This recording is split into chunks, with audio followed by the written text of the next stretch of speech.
Hello and welcome to Anomalies Boss Reviews. Today we're reviewing a boss near and dear to my heart. It's Brackenspore. You of course remember him from from, from it was oh from Warlords of Draenor in Highmaul, of course. He was, one of your early bosses. Probably killed him second, or really third or fourth potentially, in the raid. And of course, it's Brackenspore. I mean, he's got a long history of lore. I believe there's a dreadnought in the water. Kind of woke him up. He sort of sauntered over, and then we killed him. So, yeah. I mean, let's be honest with ourselves. There's not much to actually talk about Brackenspore in terms of who it was, what it was. I mean, it was a big sort of, like fungal monster that walked in. But really, there's no backstory here to old Brackenspore. He just showed up, we killed him, we got some perps, and we loved it. So, exactly what was Brackenspore, or what was the fight itself, right?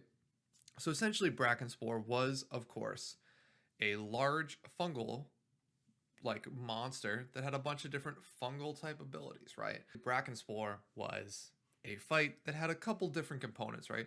First of all, you had, of course, the tank swap mechanic, which at the time was essentially a dot that reached a certain number of stacks and you taunted off. So that's sort of how the tank swap mechanic worked. Very self-explanatory. The boss did, however, have a frontal conal breath that essentially made all healing done to anyone hit by that breath 0. So there was 100% absorb, essentially. 100% ineffective. So essentially, anybody hit by the breath could not be healed. Your tank, of course, wanted to make sure that did not hit the raid. So there's a little bit of a positioning thing, as we'll find out with some of the other abilities, right? There was a large-scale AoE damage that hit the entire raid unavoidable in infecting spores.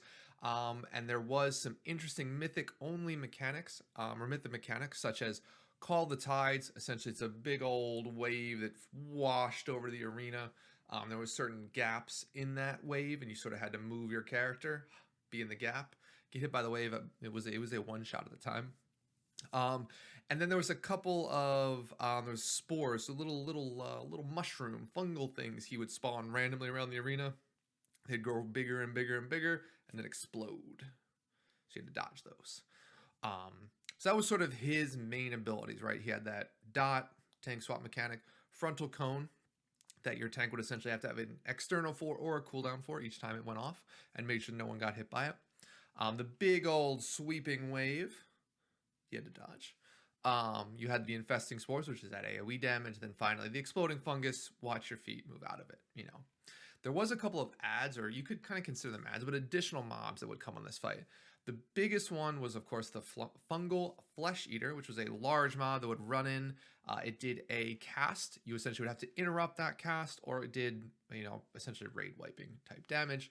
And you'd have to DPS that ad down as they'd spawn on a certain timer. So again, have a kick rotation on that ad, make sure people were killed, fun things there. You also had a mind fungus, which was essentially another little mushroom. This one you could attack, and it would essentially pulse damage and would slow cast speeds for those people around the mushroom, along with anybody who hit it. Again, this was sort of like a melee thing, run off, hit it, cleave it. You could, you didn't have to kill it right away. The other bad ad was a spore shooter, which essentially was a spore, a little ad that would shoot projectiles into the raid. They did AoE damage or splash damage with the first thing they hit. So you could use sort of mobile range classes to get out, interrupt those projectiles coming into the raid, take the damage outside. But of course, keep them interrupted, keep them silenced if you can, make sure they did not cast and you killed them very quickly. Onto now the fun side of the mechanics was there was actually 2 mushrooms that were beneficial. You had a living mushroom, which essentially was a mushroom that would spawn at about half health, slowly decay down. If your healers were able to heal it to full, it did a large amount of healing in an area around it. You essentially would use this to counteract the AoE damage that the boss would do. Keep it right at about 90% health. When that AoE damage is about to go off, top it off, and then you'd have a nice little heal, AoE heal that your entire raid could sit in while the AoE damage is going out, sort of counteracted that way. You also had a rejuvenating mushroom, which essentially would give individuals haste and mana regeneration if they stood in it while it was healed to full. Again, the idea would be your healers could heal these guys to full, keep them as topped as possible, these mushrooms as topped as possible for additional healing, haste, and mana regeneration. Finally, the final mechanic was a flamethrower, and the fact that periodically throughout the fight, Brackenspore would put creeping moss, essentially things on the ground that did AoE damage, that would slowly expand and sort of limit your ability to move around the arena. Use these flamethrowers to essentially destroy it, but as you use the flamethrower, you gained a stacking haste buff, along with the flamethrowers could overheat, so you essentially would use it, let the heat die down, use it again, let the heat die down, use it again, let the heat die down, and keep that haste buff stacked up. So a lot of different things going on here. I mean, the general strategy, right, was to, tank the boss, fairly central, have your DPS sort of focus primarily the spore shooters, cleave down the mind fungus, right, and then when the big ad was up, make sure you had an interrupt on it, right? So there's a little bit going on in terms of like making sure you had the right sort of the right folks focus on the right things. The biggest thing is with that large fungal that would run in and cast, it could cast on its way in, so people had to keep in mind that.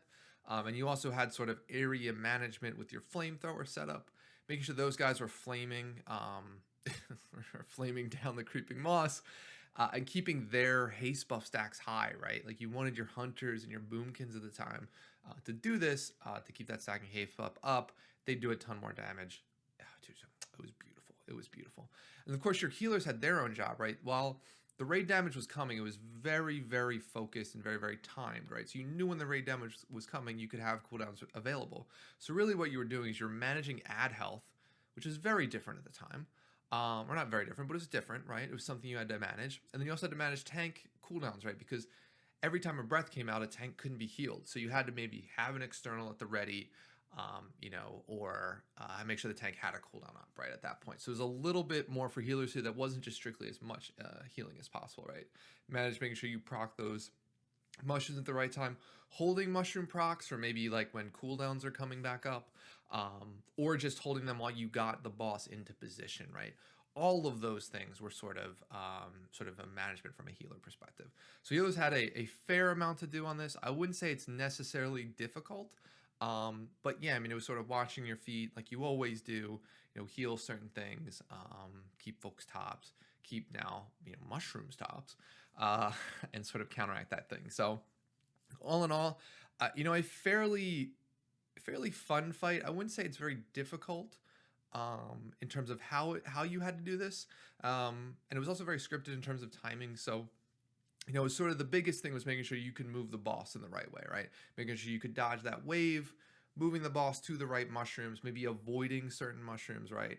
And then from a DPS perspective, having those sort of quick things like, hey, big ad running in, the melee that are supposed to interrupt it aren't there yet, making sure you get that interrupt, right? Maybe as a ranged, also as a ranged, making sure maybe you see some spore shooters firing into the raid, get yourself in between it so there's not a ton of splash damage that's going off in the raid. So all in all, fairly fun fight. It was an early boss in the tier, in a very early tier too. Heimal, was the first tier of Warlords of Draenor.